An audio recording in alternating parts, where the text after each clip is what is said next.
I'm Robert Flores with some breaking news. Another day, another shortstop with a new team, courtesy a mega deal. Dansby Swanson leaving the Atlanta Braves for the Chicago Cubs. NBC Sports Chicago first to report it on Saturday afternoon. ESPN had the numbers, 7 years, $177 million. So Dansby Swanson, after winning a World Series with the Atlanta Braves 2 years ago, now hoping to do the same with the Chicago Cubs in the years to come. Our colleague Joel Sherman put out a tweet that had the top 4 shortstops, all totaled, their deals over $1.1 billion in new contracts. Correa got the most years and the most money. Mark Feinsand, our MLB.com executive reporter and insider here at the network, joins us now. Mark, what is the industry saying about the contracts that the top 4 shortstops got? Well, I think unlike a year ago when Correa had to settle for a short-term deal with the opt-out and hit the market again this year, all 4 of them got paid. You said the number right there, $1.1 billion for 4 players. And I think Swanson actually benefited the most from the other 3 guys signing when they did, because Trey Turner went off the board first. Bogarts got a huge deal at the end of the winter meetings. Correa signed his deal earlier this week, and that left Swanson as the last man standing with 4 or 5 teams still in looking for shortstop help, including the Cubs.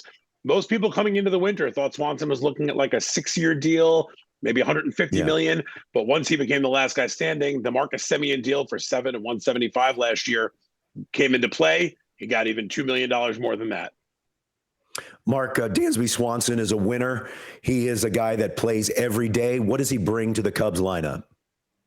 Well, he brings a lot. He brings, obviously great defense and some leadership, some winning, for a team that's in a bit of a rebuild and trying to get back to where they were 6-7 years ago. Having a guy who's had postseason success and, really thrived the last 2 years. The last 2 years have been sort of a turnaround in his career. And so when you look at the defense up the middle now with him and Nico Horner, who moves to second, Bellinger in center, they've really improved that up the middle defense. And obviously Swanson will do something to help their lineup as well. So, for a team that came into the offseason really looking to upgrade that shortstop spot with one of these 4 guys, when it comes down to one of them being left and you get them, I'm sure the Cubs are feeling pretty good right now. Mark, what about Dansby Swanson's former team, the Atlanta Braves? Where do they go from here? I don't think they go anywhere. I think Vaughn Grissom probably takes over at shortstop. I think that was probably the plan all along. It didn't sound like they were going to get involved in trying to bring Swanson back at the money it was going to take. And so I think they're comfortable with Grissom moving over to short.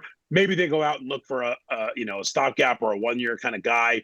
Jose Iglesias is a guy who's all of a sudden going to be pretty popular amongst those teams that don't have shortstops because he's a veteran who can go out there and catch the ball and hit just enough. So, perhaps Atlanta looks at that market, but wouldn't surprise me at all if they just go with Grissom there at shortstop. Mark Feinsand, our insider and executive reporter for MLB.com with the latest on Dansby Swanson. Mark, we appreciate the time. Thanks. Thanks, Ruffalo.